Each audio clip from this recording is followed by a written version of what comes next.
باخع نفسك على آثارهم إن لم يؤمنوا بهذا الحديث أسفا إنا جعلنا ما على الأرض زينة لها لنبلوهم أيهم أحسن عملا وإنا لجاعلون ما عليها صعيدا جرزا أم حسبت أن أصحاب الكهف والرقيم كانوا من آياتنا عجبا إذ أوى الفتية إلى الكهف فقالوا ربنا آتنا من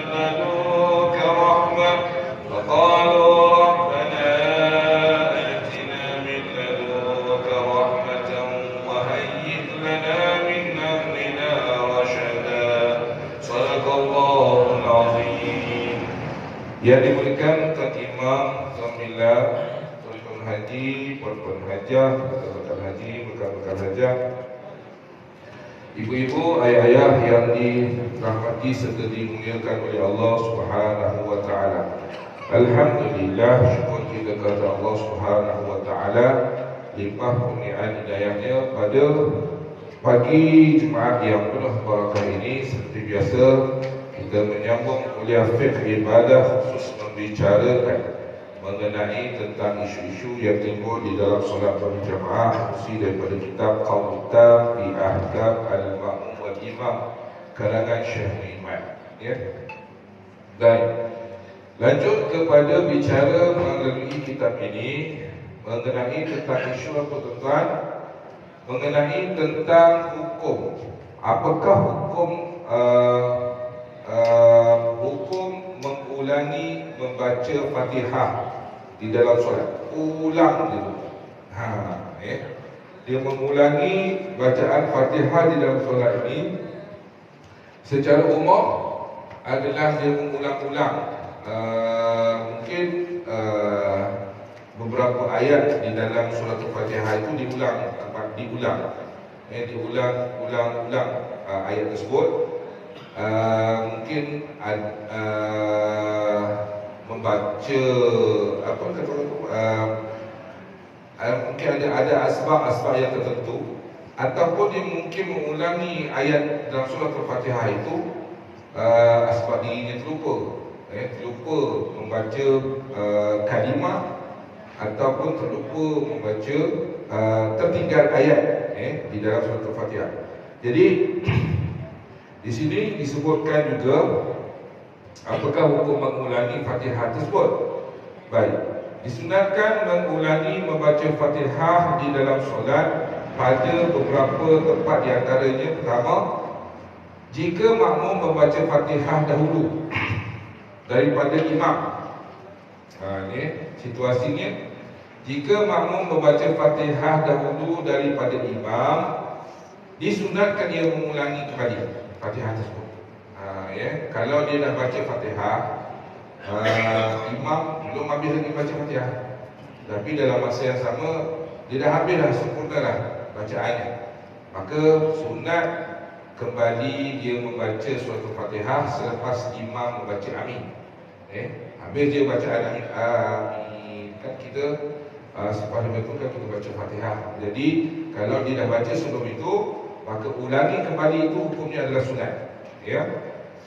Yang keduanya, jika seseorang solat secara duduk kerana uzur daripada qiyam, maknanya daripada uzur dia duduk itu asbab daripada tak mampu untuk berdiri, kemudian kuasa ia solat secara berdiri, maka wajiblah ia berdiri, dan disunatkan ia mengulangi bacaan Fatihah sekali lagi di dalam qiyamnya, dalam keadaan berdiri. Baik, contoh, misal kata dia pada awal solat, dia takbir Allahu Akbar, dia tak mampu nak berdiri, dia dalam keadaan duduk, solatnya dalam keadaan duduk, takbir pun dalam keadaan duduk.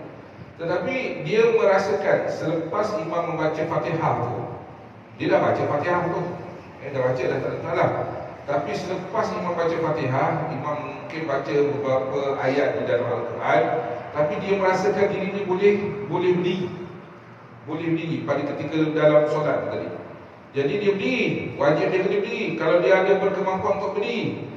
Jadi pada ketika dia berdiri itulah dia kena baca sunat baca Fatihah sekali lagi. Pada permulaan takbir Allahu Akbar dalam keadaan duduk. Dalam keadaan duduk. Tapi dia sudah pun baca Fatihah. Selepas imam baca Fatihah, dia pun baca Fatihah. Jadi dalam masa imam itu membaca beberapa ayat agak panjang sedikit, dia merasakan dirinya pada permulaan dia duduk tu, dia pun rasa macam diri dia boleh diri. Dia pun berusaha untuk berdiri. Kalau dia ada rasa dia mampu untuk berdiri, wajib dia hukumnya berdiri. Maka pada ketika dia berdiri itulah sunat sekali lagi dia membaca Fatihah. Maka dia kalau dia tak baca, tak boleh salah. Tapi hukumnya sunat mengulangi bacaan Fatihah itu. Baik. Itu yang kedua. Yang ketiga, jika bernazar seseorang setiap kali bersin dia akan baca Fatihah. Ni pula lain pula ceritanya tu kan. Dia bersin patutnya mengucapkan Alhamdulillah, ataupun mungkin bersin sekali lagi Yarhamkallah, atau bersin sekali lagi Yahdikumullah. Itu sunat bacaannya. Tapi dia nak bernazar, aku bersin kali ni confirm aku nak baca Fatihah. Contoh macam kata, dia bersin tuan-tuan. Di sini bukan kalau dia dah niat bernazar, wajib dia baca tuan-tuan Fatihah tersebut. Dia dah ada sunat lah, tapi wajib dia baca. Ada ke orang nazar kalau bersin dia baca Fatihah? Ada. Pening betul. Kalau dia sebut tu ada. Kalau dia timbulkan dalam kitab ni memang ada sebenarnya tuan-tuan. Cuma tak pernah kita lagi jumpa orang kalau bersin baca Fatihah. Maka kat sini dia hukumnya kalau bernazar wajib atasnya membaca Fatihah. Bila bernazar ni tuan-tuan, dia istilah nazar ni dia satu niat yang sebenarnya kalau tercapai sesuatu dia memang akan lakukan juga. Dia akan lakukan juga. Itu nak masuk nazar. Dia akan melakukan juga. Hukum melakukan itu wajib.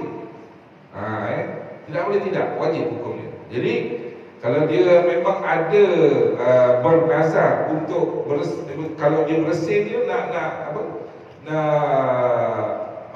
membaca Fatihah, maka lunaskan bacaannya itu. Hukum melunaskan bacaan itu adalah wajib. Baik. Yang keempat, jika seorang khatam ia daripada membaca Al-Quran di dalam solat, maka disunat baginya bahawa berpindah ia kepada pembukaan, iaitu khatam yang lain, iaitu yang ini hendaklah ia memulakan semula membaca mengiringi khatam itu. Maka yang demikian hendaklah mengulangi bacaan Fatihah, kemudian bacalah permulaan surah Al-Baqarah. Kalau anda katalah di dalam solat, dia mungkin dia bawa apa ni dalam solat sunat tarawih. Solat sunat tarawih pada malam ke-15 dia dah habis. Malam ke-15 dia dah habis bacaan Al-Quran itu pada pertengahan solat tarawih. Mungkin dalam rakaat yang ke-10 dia sudah habis bacaannya. Bacaan Al-Quran itu sampai An-Nas, surah An-Nas. Apa nama? Qul a'udzu birabbin nas, malikin nas, ilahin nas, min syarri waswasil khannas, alladzi yuwaswisu fi sudurin nas, minal jinnati wan nas. Tutup sekata. Habis. Itu dalam solat ni. Dalam solat. Maka dia nak mengulangi kembali kepada bacaan membaca Al-Quran kali pada awalan surah. Maka di sini tuan-tuan dia disunatkan untuk membaca Fatihah. Bacaan Fatihah. Kerana berlandaskan daripada satu hadis Nabi sallallahu alaihi wasallam, khairul a'mal ahlul warihlah qil wa ma huma qal iftitahul Quran wa khatmu atau maqal. Makna sebaik-baik amalan itu ialah berhenti dan berpindah. Lalu ditanyakan tentang perkara itu oleh orang lain, Apakah kedua-duanya itu? Sabda baginda Rasulullah SAW, ia memulakan bacaan Quran dan mengkhatamkannya. Dia ini habis dia baca Al-Quran, surah An-Nas ni sendiri. Surah An-Nas dalam solat, dia dah mengulangi kembali ayat Al-Quran pada permulaan Al-Quran, maka sunat dia membukakan sebelum dia membaca surah Al-Fatihah. Dan seterusnya tuan-tuan, yang kelimanya, jika membaca ia Fatihah sebagai ganti daripada membaca surah, dan ini dinyatakan pendapat yang dinyatakan oleh Imam Syekh Ni'mat, memadailah membacanya ganti daripada membaca surah. Contoh misalkan tuan-tuan, dia baca Fatihah, dia membaca Fatihah di dalam solat, hukumnya adalah rukun. Maknanya bila rukun wajib. Jadi dia tidak hafal pun surah-surah yang lain. Sedangkan selepas Fatihah, sunat hukumnya membaca surah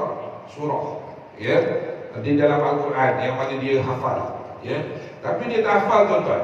Oleh yang demikian, dijadikan Fatihah itu selepas membaca Fatihah yang rukun sebagai ganti kepada surah selepas bacaan Fatihah. Boleh. Maknanya dia ulang kali yang kedua lah tuan-tuan.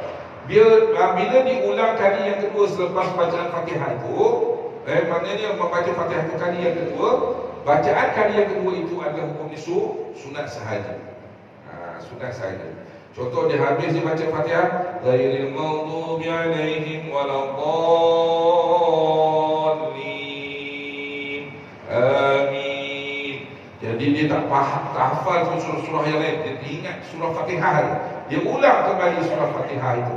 Maka dia mengulangi surah Fatihah tersebut sebagai menggantikan surah, maka hukumnya adalah sunat. Inilah beberapa tempat yang dinyatakan bahawasanya hukum mengulangi membaca Fatihah itu adalah sunat.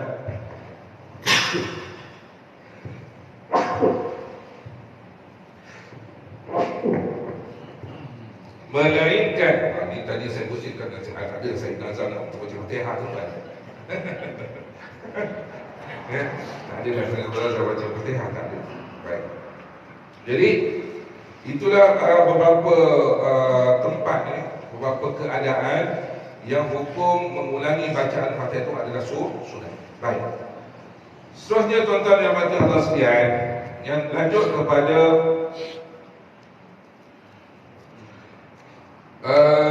apakah hukum makmum takbiratul ihram sambil duduk ketika mana melaksanakan solat tarawih? Macam mana pula? Apakah hukum bertakbiratul ihram ketika sambil duduk ketika mana melaksanakan solat sunat tarawih? Baik. Apakah hukumnya tuan-tuan di sini? Baik. Dinyatakan oleh Syekh Ni'mat, jika bertakbiratul ihram makmum di belakang imam solat tarawih secara duduk kerana takut ia luput rukuk serta imamnya, jika ia takbiratul ihram secara berdiri, maka adakah dia itu lebih afdal daripada takbir ihram secara berdiri ataupun luputnya satu rakaat? Menurut pendapat yang terpilih bahawa takbiratul ihram sambil duduk kemudian rukuk ia sambil duduk juga kerana mendapati imam pada rukuk, kemudian apabila ianya bangun qiyam kepada rakaat yang kedua, maka ia pun berdiri secara sertanya bersama dengan imamnya. Maka di sini tentang hukum takbiratul ihram sah, tuan-tuan. Sah. Jadi kalau sekiranya orang yang selain daripada solat fardu, solat-solat sunat, boleh ke tidak secara umum kita ni takbiratul ihram secara duduk? Boleh ke tidak? Ataupun kita ambil khusus dia mengenai tentang solat-solat tarawih, solat-solat tarawih dalam bulan Ramadan, dia rasa kepenatan nak bertakbiratul ihram dalam keadaan dia duduk, tuan-tuan, duduk ambil kursi, duduk takbir Allahu Akbar, boleh ke tidak? Agak tak? Sunat boleh. Boleh sebagai sunat. Sembahyang tarawih, sembahyang sunat. Tarawih je. Tarawih je. Sebenarnya boleh tuan. Boleh. Satu-satu solat sunat yang diharuskan untuk dia bertakbiratul ihram sambil duduk ketika mana melaksanakan solat sunat. Bukan solat fardu, solat fardu wajib. Solat fardu qiyam itu adalah sebahagian daripada rukun solat. Maka wajib hukumnya dia melunaskan keadaan qiyam, keadaan takbiratul ihramnya dalam keadaan qiyam, maksudnya dalam keadaan berdiri. Kalau sekata solat sunat tidak jadi masalah, boleh. Dalam keadaan dia duduk, dia nak ambil kursi ataupun dia nak bersila sambil duduk Allahu Akbar. Atau duduk iftirash. Duduk iftirash tahu Duduk iftirash, duduk tahiyat awal. Jadi dia nak takbiratul ihram Allah. Bila dah habis rakaat yang seterusnya, contoh pada rakaat 2 dah habis, masuk pada rakaat 3 ke 4 contoh macam tu. Nak bangkit tu dia agak susah. Jadi dia nak takbir sambil duduk boleh, tidak jadi masalah. Tidak masalah. Maka cuma itu tertakluk kepada solat sunat sahaja. Tetapi adakah kalau dia mampu, persoalan yang timbul, mana yang lebih afdal kalau dia diri dengan duduk, sedangkan dia mampu untuk berdiri, tapi dia laksanakan takbiratul ihram dalam keadaan duduk, walaupun dihukumkan boleh. Mana yang lebih afdal? Afdalnya adalah lebih dia berdiri melaksanakan takbiratul ihram itu lebih afdal dan lebih utama. Kerana pahala ataupun kualiti atau senang kita kualiti dan juga nilaian pahala yang Allah nilai di sisinya, orang yang solat secara duduk dengan orang yang solat secara sempurna qiyam ni berbeza tuan-tuan. Berbeza. Jadi kira boleh, tidak jadi masalah dia nak melaksanakan solat itu dalam keadaan duduk, bertakbiratul ihram itu dalam keadaan duduk, boleh, tidak jadi masalah. Tetapi adalah lebih afdal dan lebih utama kalau dia takbiratul ihram itu secara berdiri. Itu lebih utamalah. Baik. Itu mengenai takbiratul ihram. Baik. Seterusnya tuan-tuan, Syekh Imam menyatakan lagi bahawasanya hendaklah sederhana setiap perkara yang baik. Makna di sini tuan-tuan, kesederhanaan dalam melaksanakan sesuatu perkara di dalam solat itu dalam mengambil pendekatan pertengahan. Pertengahan maksud pertengahan itu sederhana lah tuan-tuan, tidaklah terlampau kurang, tidaklah terlampau lebih. Maknanya kalau anda kata contoh tasbih, mengucapkan tasbih ketika rukuk, mengucapkan tasbih ketika rukuk, biar mengambil pendekatan yang sederhana yang telah diajarkan oleh Nabi Muhammad SAW kepada kita. Tasbih secara solat berjamaah ataupun solat secara munfarid, secara bersorangan, dalam rukuk dan juga sujud. Dalam rukuk dan juga sujud, terutama solat fardu lah, solat fardu secara berjamaah, hendaklah dilakukan 3 kali. Sunat hukumnya melaksanakan 3 kali. Kalau kurang daripada itu boleh, tidak jadi masalah. Tapi afdalnya adalah 3 kali. Dan kalau solat berjamaah ni tuan-tuan, ia memang disarankan untuk kita baca tasbih di dalam solat hanya 3 kali sahaja, tuan-tuan, sunat. Kalau lebih daripada itu makruh. Kalau lebih daripada itu makruh kalau solat berjamaah. Contoh tasbih tu, subhana rabbiyal pada rukuk, subhana rabbiyal azim wa bihamdi, subhana rabbiyal azim wa bihamdi, subhana rabbiyal azim wa bihamdi, 3 kali. Buat dia tuan-tuan, pada 3 kali itu jelas bahawasanya kita mengikut sunnah Nabi sallallahu alaihi wasallam. Ikut sunnah Nabi sallallahu alaihi wasallam. Lebih daripada itu adalah makruh. Kalau imam buat lebih daripada itu, contoh 1000 kali pada rukuk, agak-agak macam mana tuan-tuan? Makmum kat belakang, agak-agaknya kalau pada ketika rukuk baca 1000 kali tuan-tuan, bengkok jawabnya. Tapi apa pun tuan-tuan yang mata sekalian, Ya. Kalau dia nak buat secara contoh daripada rukuk 1000 kali dalam solat secara bersendirian boleh. Tak jadi masalah. Buatlah 2000 kali ke 5000 kali ke 10000 kali ke pada ketika rukuk. Ya. Tapi larat-larat je lah tuan-tuan. Ya. Kalau solat secara bersorangan. Tapi kalau solat secara berjamaah, sunat dan afdal adalah semuanya pada 3 kali sahaja. Kalau kurang tu pun tak disarankan. Tak disarankan. Kalau sekali baca je, boleh, tak jadi masalah. Kalau tak baca pun, boleh, tak jadi masalah. Tak baca, langsung sikit. Ya, dia cuma rukuk, tak baca apa-apa langsung tuan. Boleh, sah tak solat dia? Sah. Tapi tak menepati tentang apa yang baginda Rasulullah SAW ajarkan kepada kita dalam melunaskan atau pelaksanaan solat secara berjamaah. Melaksanakan solat itu secara yang sewajarnya Nabi SAW ajarkan kepada kita. Baik. Jadi itu yang dinyatakan oleh Syekh Iman mengenai tentang kesederhanaan. Kenapa tuan-tuan?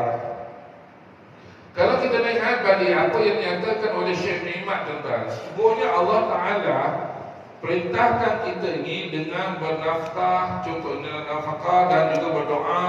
Di antara dua doa dan berjalan di antara dua perjalanan, mengambil pendekatan yang katakan sederhana.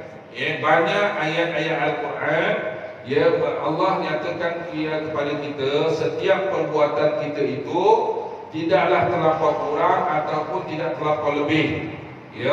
Biarlah mengambil segala pendekatan yang dilakukan itu dalam kata bersederhana ataupun dari istilah hadar. Kerana Allah SWT nyatakan sebagai contoh firman-Nya, walladzina idza anfaqu lam yusrifu wa lam yaqturu wa kana baina dzalika qawama. Dan juga mereka yang apabila membelanjakan hartanya tidaklah melampaui batas dan tidak pula bakhil kedekut, dan sebaliknya pembelanjaan mereka adalah betul sederhana. Di antara kedua-duanya cara, yakni boros ataupun bakhil. Okey.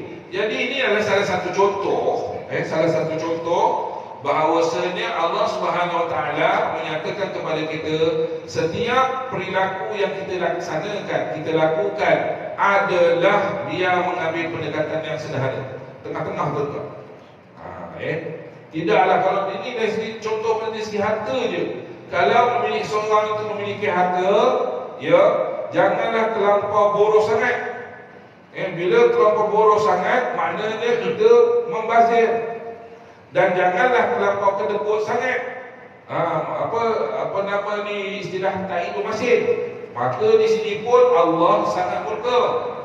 Sesungguhnya tuan-tuan, setiap harta yang dikurniakan, diberikan kepada kita itu ada perkara-perkara yang perlu dilunaskan ataupun amanah yang perlu dilunaskan asbab daripada nikmat harta yang kita miliki itu tadi. Contoh, kalau kita mempunyai lebihan harta cukup haul dan nisab, maka hendaklah keluarkan zakat. Keluarkan zakat tuan-tuan. Dan juga dalam berbelanja pula, janganlah dia terlampau boros atau membazir, kerana pembaziran itu adalah sebahagian daripada sifat syaitan. Dan juga dalam ayat yang lain juga Allah nyatakan pula, wala tajhar bis-salatika wala tukhafit biha wabtaghi baina dzalika sabila. Dan janganlah engkau nyarikan bacaan doa engkau, juga janganlah engkau perlahankan dengannya, dan gunakan cara yang sederhana antara yang demikian. Maka di dalam berdoa ni pun tuan-tuan, contoh macam imam berdoa tadi, contoh membaca doa, itu salah satu ibadah. Doa itu, membaca doa itu ibadah. Jadi dia membaca doa, contoh tadi keadaannya alhamdulillah hadar, mana orang boleh dengar secara jelas dan boleh mengaminkan apa yang dibacakan oleh imam. Dalam erti kata bicara mengenai bacaan doa dalam solat berjamaah ni tuan-tuan, saya memperingatkan pada diri saya dan kita semua yang sememangnya akan menjadi imam. Memang semua orang ni jadi imam kepada anak isteri kita. Maka di sini tuan-tuan, dalam bacaan doa ni, biarlah kapan itu jelas. Saya kadang-kadang bila dia ada yang saya pergi ke beberapa masjid di surau, saya buat kadang solat apa saja je singgah solat, bila solat berjemaah, masa dalam solat cantik bacaan, tapi bila sampai waktu nak baca doa, Masya Allah, kadang tak tahu apa biji putih ni tuan-tuan yang dibaca oleh imam. Nak kita nak aminkan semua salah tuan-tuan. Alhamdulillah alamin. Wassalatu wassalamu ala sayyidina alamin. Alhamdulillah. Tak tahu benda tuan. Tak tahu apa biji putih tuan-tuan. Amin. Ada amin. Dah, amin dah semua dia amin tuan-tuan. Ada juga jadi macam tu. Tak wajar lah tuan-tuan. Kalau saya ingat lagi kata-kata apa nama dulu, Fadi dulu sekarang ni dia jadi YB. Siapa nama? Imam Talib. Imam Talib. YB Talib. Bukan masalah politik tak. Tapi masa dia jadi Qadi dulu, menjadi imam besar. Masa tu jadi imam besar di Johor. Boleh memegang jawatan imam besar di Johor. Dia pernah jadi imam besar. Ya. Imam Talib pernah jadi memegang jawatan sebagai imam besar di Johor. Diperingatkan masa tu kelas tahsin imam dan Bilal, pegawai-pegawai masjid karya. Imam-imam kalau baca doa itu biar jelas, walaupun pendek yang dibaca doa itu, biar jelas. Kalau nak baca pun alhamdulillah rabbil alamin. Rabbana atina fid dunya hasanah wa fil akhirati hasanah. Cukup, yang penting jelas. Dapat diaminkan oleh makmum. Ini yang penting ni tuan-tuan. Imam-imam yang yang memimpin solat, pada akhirnya biarlah bacaan doa itu satu persatu keluar makhraj. Satu persatu. Kalau sebutkan alhamdulillah rabbil alamin wassalatu wassalamu ala asyrafil anbiya'i wal mursalin wa ala alihi wa sahbihi ajma'in. Kan sedap ni makmum nak mengaminkan itu tuan. Amin. Amin. Kalau kita ni solat, memimpin solat dalam keluarga tuan-tuan, kita ni mimpin solat untuk isteri dan anak-anak kita. Isteri, kalau pun ada kata anak-anak, isteri biasa berjemaah dengan isteri kan. Baca doa tu biar jelas. Baca doa tu biar jelas. Dia ada kadang-kadang ada dia suami ni, kadang dia baca tu dalam keadaan yang keraguan tuan. Dia meragukan isterinya dalam mengaminkan doanya. Contoh, Allahumma ja'alna zaina zawjati minar rahmanir rahim. Tahu mana ni? Ya Allah, tambahkan aku isteri. Ya Allah, ya Allah, isteri pula. Amin. Amin. Amin. Wah, mentang-mentang isteri tak tahu bahasa Arab. Zaidan zawjati bi rahmatika ya arhamar rahimin. Itu ada tak apa isteri namanya tu kan. Contoh saya kata. Ini kalau di keluarga yang ketemu ni kan. Maknanya zaidan zawjatiha. Zaidan zawjatiha itu namanya tak apa isteri. Jadi jaga dengan hati-hati dengan kalimah tersebut yang diungkapkan oleh suami kalau untuk berdoa membaca doa tersebut. Kadang-kadang pandai pula suami. Pada hati dia tu, ya Allah tambahkanlah aku isteri yang untuk 3, 4, 5. Contoh saya katalah contoh. Jadi ya, hendaklah membaca doa itu biar jelas. Jangan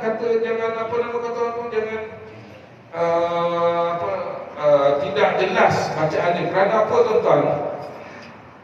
Ingatlah, kan saya sebutkan sebagaimana dalam satu hadis Nabi sallallahu alaihi wasallam, man ta'minuhu ta'minul malaikah ghufira lahu ma taqaddama min dhanbihi aw kama qala. Sesiapa yang mengaminkan bacaan imam, mengaminkan bacaan imam, maknanya tak kira dalam Fatihah. Kalau contoh kan baca amin, itu dalam Fatihah. Sama juga dalam bacaan doa.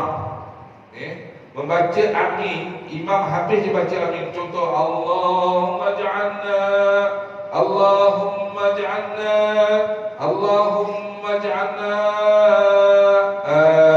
rizqan tayyiban. Apa lagi ya? Dia baca doa tu tadi kan.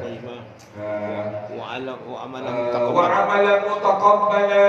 Amin. Bila sebutkan amin, tuan-tuan, habis imam baca ayat doa tersebut, kita mengaminkan serentak, mengaminkan kita itu, amin kita itu serentak dengan para malaikat mengaminkan. Ketika mana berdoa tadi. Sebab itulah Nabi SAW menyebutkan bahawasanya doa as-salahul mu'min. Doa itu adalah senjata yang paling utuh bagi orang-orang beriman. Maka yang demikian, bila membaca doa itu, biarlah dalam keadaan kita bacaan doa itu jelas, walaupun pendek, tuan-tuan. Contoh dia mengambil sangat pendek doa yang dibacakan itu. Alhamdulillahirrahmanirrahim. Wassalatu wassalamu ala asyrafil anbiya'i wal mursalin sayyidina Muhammad wa ala alihi washabbihi ajma'in. Rabbana atina fid dunya hasanah wa fil akhirati hasanah wa qina adzabannar. Wa sallallahu alaihi wasallam Muhammad wa ala alihi washabbihi wasallam. Alhamdulillahirabbil alamin. Maka penting je tuan-tuan. Tak apa, tak jadi masalah. Yang penting dapat diaminkan oleh jemaah. Itu yang penting. Ya. Itu dari kata membaca doa dan juga menjelaskan bahawasanya mengambil pendekatan secara sederhana itu adalah lebih mulia di sisi Allah Subhanahu wa ta'ala. Bukan saja setakat kita membaca doa, dalam ibadah-ibadah yang lain juga. Ya, ibadah-ibadah yang lain ikut kemampuan kita sebenarnya. Ikut kemampuan kita masing-masing. Kalau dalam erti kata membaca Al-Quran, membaca Al-Quran ini sangat digalakkan dan dianjurkan oleh Allah dan Rasul. Dalam kehidupan kita baca Al-Quran. Kita mampu baca Al-Quran pada satu hari satu muka. Contoh, saya kata, bacalah ikut kemampuan kita satu hari satu muka. Dan kalau boleh ditambah, bacaan kita itu lagi ada tambahan bacaan kita membaca Al-Quran itu lagi elok sebenarnya.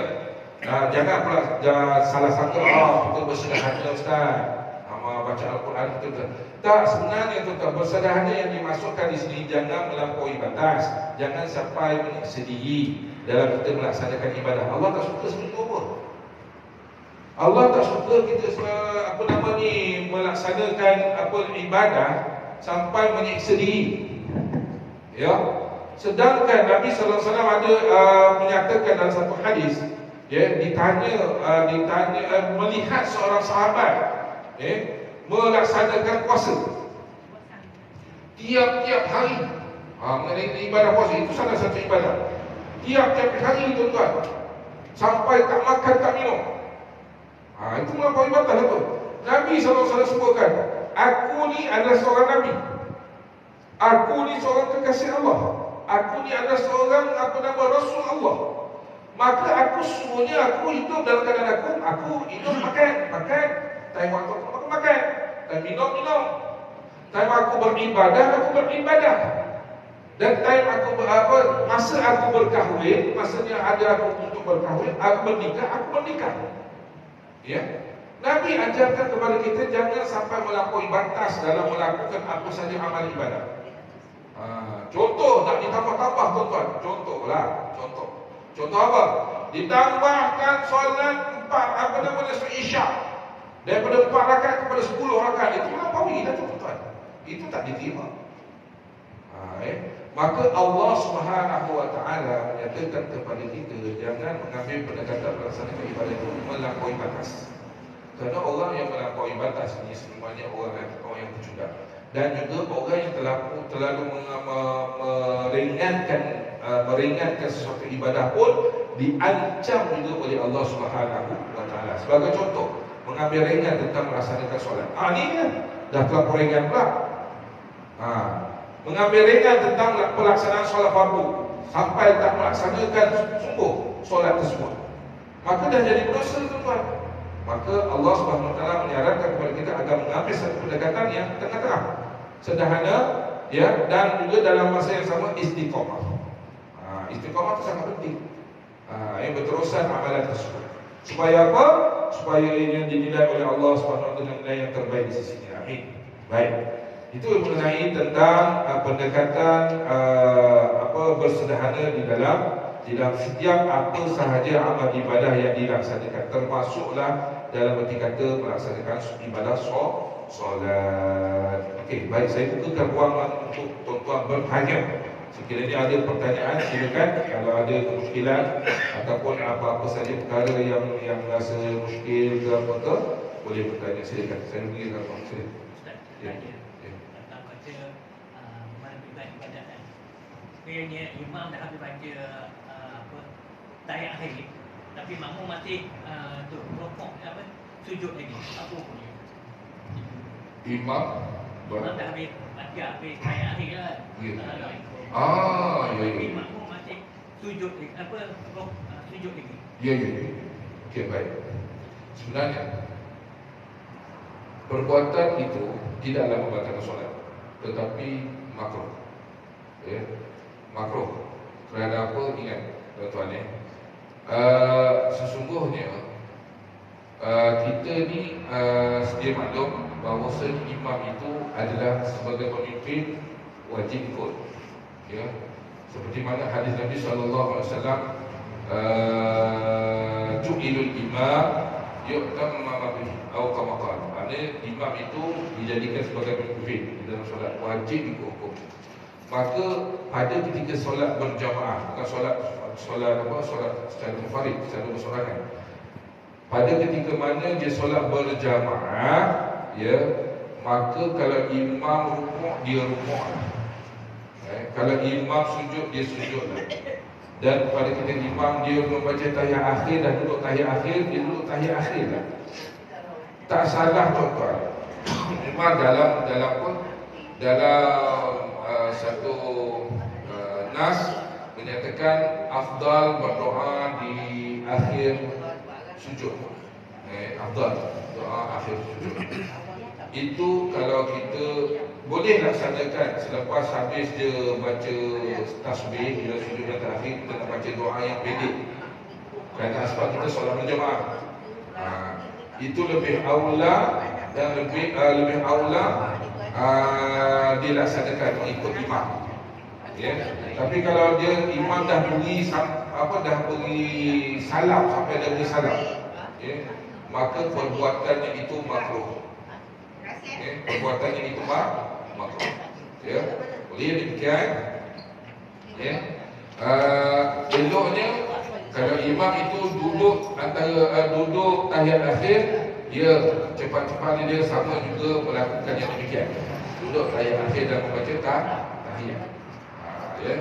Maka kalau nak baca doa yang lebih sikit tuan-tuan, baca doa itu yang sebenarnya adalah saranan dalam solat secara bersendiri. Kita nak baca doa panjang ke tuan-tuan pada sujud akhir, silakanlah. Apa-apa doa pun nak baca, silakanlah. Tak jadi masalah. Ini memang disarankan dalam hukum fiqh. Ya, oleh yang demikian, ya, kalau ada situasi yang seperti itu adalah lebih afdal, lebih aula dia ikut imam, ya, untuk mengelakkan daripada terjejas dari segi kualiti persembahan solat ini. Wallahu a'lam. Baik. Okey, ada yang lain? Silakan. Yang doa tadi lah. Ya.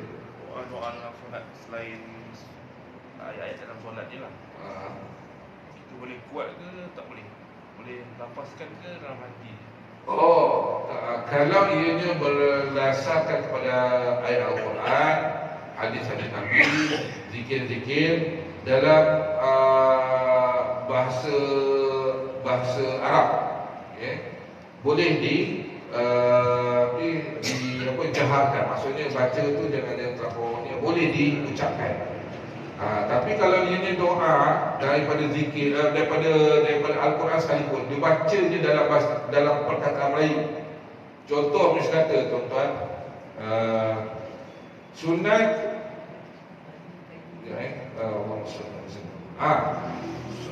ketika mana habis dia tahiyat akhir, ya, kan innaka hamidum majid, sunat baca doa yang diajarkan oleh Rasulullah SAW. Allahumma inna na'udzubika min adzabil qabr wa adzabil nar wa min fitnah mal hayati wal mamat wa min syarri ma fitnah masih dajjal. Itu ayat Al-Quran. Jadi itu satu doa dalam bahasa Arab, boleh diungkapkan. Tapi dia ungkapkan dalam bahasa Melayu. Apa maksud? Allahumma inna na'udzubika min adzabil qabr wa adzabil nar. Ya Allah, ya Tuhanku. Cuba dia nyarikan. Ya Allah, ya Tuhanku, aku berlindung daripada-Mu, daripada siksaan siksaan kubur dan juga siksaan api neraka. Dibaca dalam Melayu. Maka batal solat. Batal solat. Ungkapan itu mestilah di dalam solat itu hanya dalam bahasa Arab, lughatul Arabi, dan juga ia berlandaskan daripada Al-Quran, doa daripada Al-Quran, hadis-hadis Nabi SAW, zikir-zikir ataupun yang dibenarkan oleh syarak. Ya, maka itulah ungkapan yang boleh diungkapkan dalam solat. Ya, lain kata nak. Yang lain? Lain tadi? Ada yang lain? Tanya. Sila. Ada? Tak ada, kita masuk satu lagi tuan-tuan. Mengenai tentang kita kena habis kitab. Nak khatam saya. Dah nak khatam. Dah nak khatam sebenarnya. Kejap je. Lama juga. Berapa lama? Tahu juga. Makan tahu juga. Baik. Saya dah cerita tak mengenai tentang hukum orang yang imam.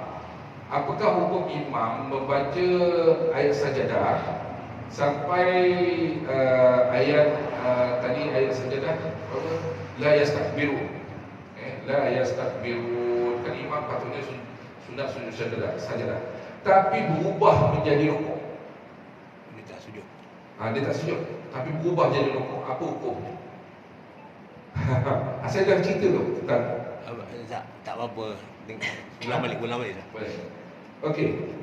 Ni ceritanya ataupun situasinya macam ni tuan-tuan. Apakah hukum imam jadikan sujud sunat saja sujud sajadah itu sunat hukumnya? Asal hukumnya ada sunat. Ya, sampai pada ayat la yastakbirun sebelum tahajjud kan. Disunatkan untuk sujud sajadah di situ. Ya. Tapi imam jadikan ianya sebagai rukuk. Imam jadikan dia sebagai rukuk. Sah tak solat? Patut sujud sajadah ni. Tapi dia la yastakbirun kan sujud sajadah macam tadi ni. Kali subuh tadi, solat subuh. Dia jadikan sebagai rukuk, tuan-tuan. Sah tak solat? Dia teruskan solat lah. Dia teruskan, dia tak sujud pun. Agak-agaknya bukan agak-agak lah. Apakah dia punya hukum di situ? Sah tidak? Sini dinyatakan oleh Syekh Mehmet bahawasanya sah hukum. Kerana apa? Kalau kita lihat balik hukum asal, sujud sajadah adalah sunat. Tapi rukuk itu adalah rukun. Dia turun rukuk itu adalah rukun. Jadi Ustaz, kalau bagaimana ni dah baca sujud sajadah tu, tak jadi masalah. Tak jadi masalah, tak menjejaskan. Sedangkan bacaan selepas Fatihah itu hukumnya apa? Bacaan selepas Fatihah sunat.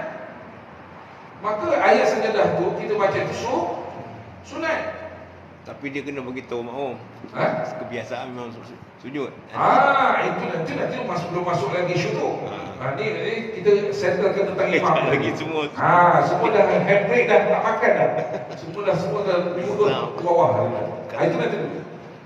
Kita settlekan imam ni tadi. Jadi sekiranya imam jadikan ia sebagai rukuk, maka solatnya tetap sah.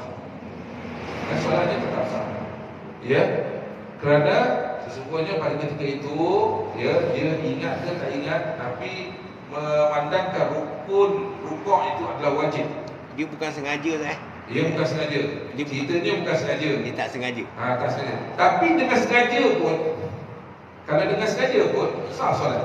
Ni tak sengaja ni. Dia tak sengaja. Tiba dia rukuk je. Tiba dia jadi rukuk. Dia tak sujud. Okey.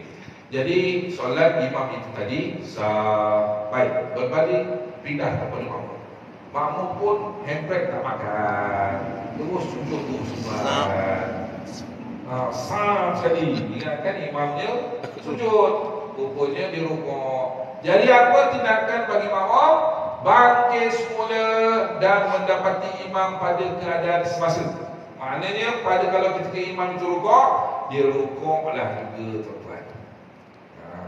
Bangkit dengan keadaan yang macam mana? Dengan kaedahnya tuan-tuan, dia bangkit, kiam, rukuk kembali.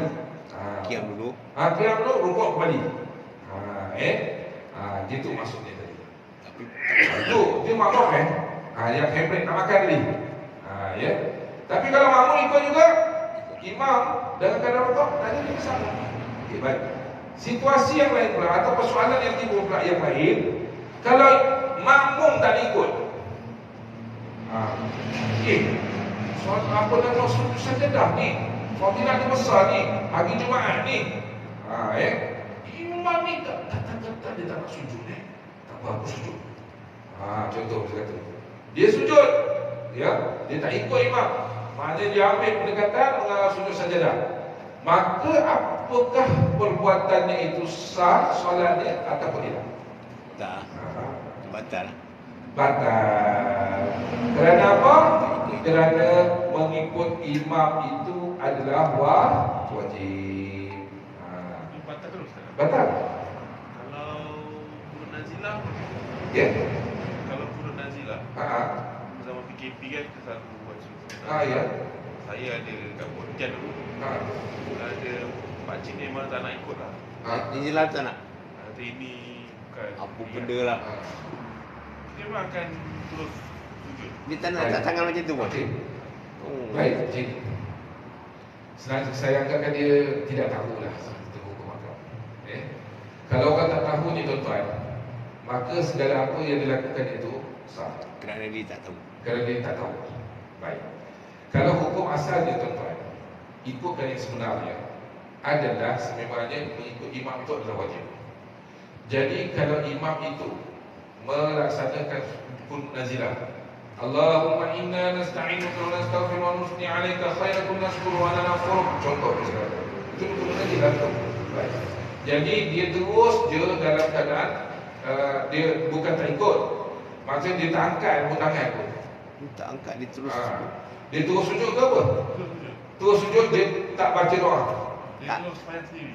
Sembahyang sendiri, mufarakah. Kalau dia mufarakah, ya, solatnya sah tetapi qabih perbuatannya. Keji ya. Keji. Ya. Dan juga perbuatannya itu secara tak langsung dia mufarakah tanpa ada apa-apa sebab. Bukan syariah. Bukan ikut syariat. Bukan. Kenapa? Solatnya sah, tapi dalam masa yang sama dia menyatakan bahawa dalam masa yang sama perbuatannya itu buruk, keji. Ya. Solatnya sah sebab apa? Saya sebutkan sah tuan-tuan. Kerana dia sudah niat mufarakah. Pisang dengan imam. Dia berpisah dengan imam. Jadi tuan-tuan yang dirahmati Allah sekalian, ingatlah ketika mana apabila kita melaksanakan kunut nazilah pada setiap waktu, memang waktu PKP itu ada kunut nazilah akhirnya. Ya. Jadi kita berlandaskan pada ulil amri, berlandaskan juga kepada apa yang disebutkan oleh Allah SWT dalam firman-Nya, ati'ullah wa ati'ur rasul wa ulil amri minkum. Maka taatlah kamu kepada Allah, Rasul dan juga orang-orang yang berkuasa di kalangan kamu. Mentaati orang yang berkuasa di kalangan kamu itu adalah wajib. Ya. Maka yang demikian tuan-tuan, kalau dia tak nak ikut, langsung dia tak nak ikut, dia buat je. Ya, soalannya sah, tapi dari segi perbuatannya sangat buruk. Dan juga disebabkan kalau dia ambil pendekatan bukan mufarakah, tapi dia batalkan solat dia, hukumnya adalah haram. Hukumnya adalah haram. Baik. Tapi kalau dia tidak niat mufarakah, dan juga dia terus melaksanakan solat, dia terus sujud, tak niat pun mufarakah. Ya, dia tak ikut imam.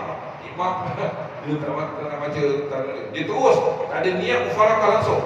Tak ada niat mufarakah. Maka dia terus sujud, berbuat solatnya itu tidak sah, batal. Dia jelas kat sini. Dia berbalik pada niat dia tu.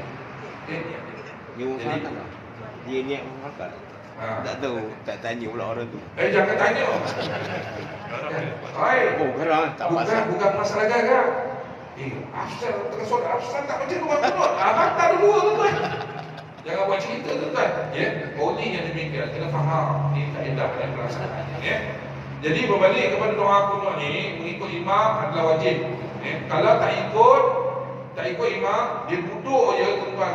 Kata orang qiyam. Contoh, dia qiyam saja ni. Dia tak baca doa, tak sujud, tak baca doa kunut dan sebagainya. Dia duduk qiyam sampai imam buat sempurna rukuk kembali, maka solat dia batal. Batal juga. Kenapa? Kerana di situ kalau kita perhatikan betul, ikut imam tu, yang ikut imam tu.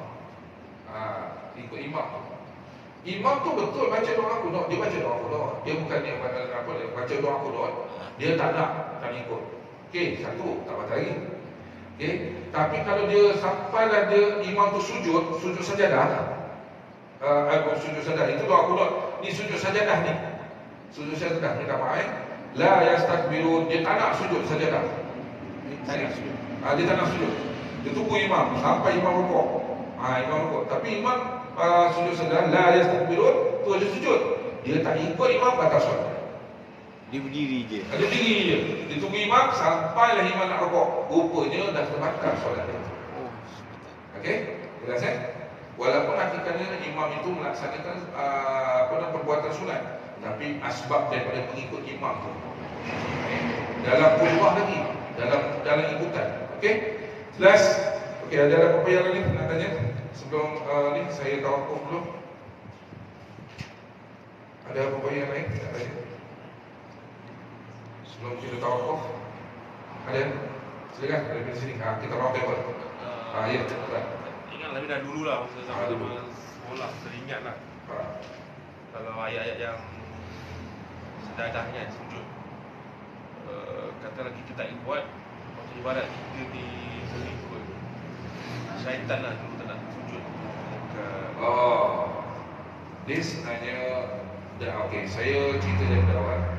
Dalam tilawatul Quran, maknanya dalam kita membaca Al-Quran, dalam arti kata dalam kita belajar tentang ilmu ulumul Quran, ada 15 tempat ayat sajadah di dalam Al-Quran. Dan apabila sampai pada, bukan dengan sengaja kita sampai baca dekat ayat itu, kita disunatkan untuk sujud. Kalau di luar solat dinamakan sujud tilawah. Ya, sujud tilawah. Kalau di dalam solat dinamakan sujud sajadah. Ya. Jadi kalau dalam solat, kita cerita dalam solat, kalau sekiranya mengambil pendekatan nak berhenti tempat sujud sajadah tu, selain daripada ayat sajadah yang ni hukumnya sunat tu, ya, hukumnya makruh. Kalau dengan sengaja, hukumnya makruh saja. Tapi kalau sekiranya memang dia baca ayat Quran tu memang terkena kat situ, kalau ayat sajadah, maka itu hukumnya sunat dia sujud.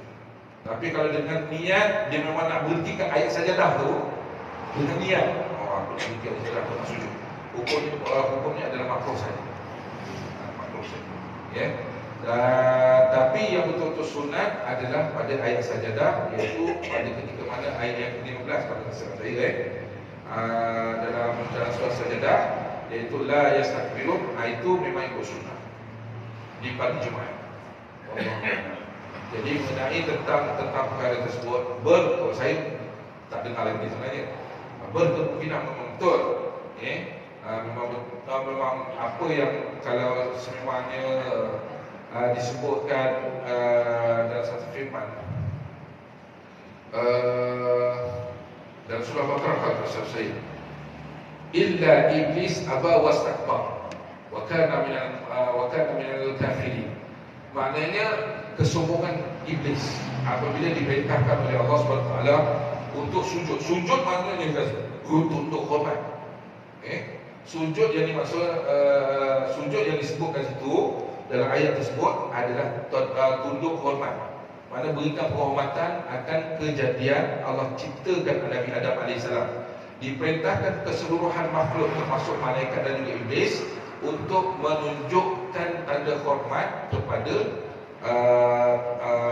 penciptaan Allah mewujudkan manusia. Jadi Allah perintahkan agar iblis, ini termasuk iblis, ya, untuk menunjuk hormat kepada Nabi Adam AS, ya. Tapi iblis bukan. Sebab itulah dalam ayat tersebut illa iblis aba wastakbar wa kana minal kafirin. Kecuali iblis yang menunjukkan rasa kebongkakan dan kesombongannya, dia tergolong dalam orang-orang yang kafir. Maknanya golongan yang kafir, golongan yang ingkar, golongan yang mendurhakai perintah Allah SWT. Oleh yang demikian tak mustahil kalau sekiranya ada yang bicara pendapat mengatakan kalau tak setuju pada ayat sajadah tu, mengatakan yang macam kita ikut macam syaitan. Syaitan ni ada yang puju-puju iblis. Yang semuanya akan dia mendurhakai segala apa sahaja perintah Allah SWT. Melainkan syaitan dan iblis ni tak ada pun mengaku dirinya sebagai Tuhan. Itu saja. Tapi mengenai pendapat tu bahawa ini saya tengok dan juga kemungkinan mungkin betul. Mungkin betul, ya, asbab daripada rentetan daripada perintah Allah SWT memerintahkan iblis agar menunjukkan tanda hormatnya atas penciptaan Nabi Adam AS. Wallahu a'lam. Ya. Ada yang lain? Katanya? Tak ada. Kalau tak ada, kita tawakuf dulu tuan-tuan. Kuliah kita, yang baik itu semua daripada Allah. Yang buruk atas kafaran dosa saya mohon maaf. Sekiranya ada tersilap kata tersalah bahasa, saya hanya menyampaikan yang hak. Mudah-mudahan kita semua mendapat maghfirah dan rahmah yang terusan daripada Allah. Kita tutup majlis kita dengan doa. Mudah-mudahan majlis kita ini diberkati oleh insya-Allah. A'udzubillahi minasyaitonir rajim. Bismillahirrahmanirrahim. Alhamdulillahirabbil alamin. Wassalatu wassalamu ala asyrafil anbiya'i wal mursalin sayyidina Muhammad wa ala alihi wa sahbihi ajma'in. Allahumma aftah alaina futuhan arifin wa faqina fid din wa 'allimna ta'wiluh. Allahumma arzuqna ya rabbana fahman nabiyyin wa hifdzal mursalin wa ilham malaikatil muqarrabin fi afiyatin bi rahmatika ya arhamar rahimin. Rabbana atina fid dunya hasanah wa fil akhirati hasanah wa qina adzaban nar. Sallallahu ala sayyidina Muhammad wa ala alihi wa sahbihi wa sallam. Walhamdulillahi rabbil alamin. Subhanakallahumma wa bihamdika asyhadu an la ilaha illa anta astaghfiruka wa atubu ilaik. A'udzu billahi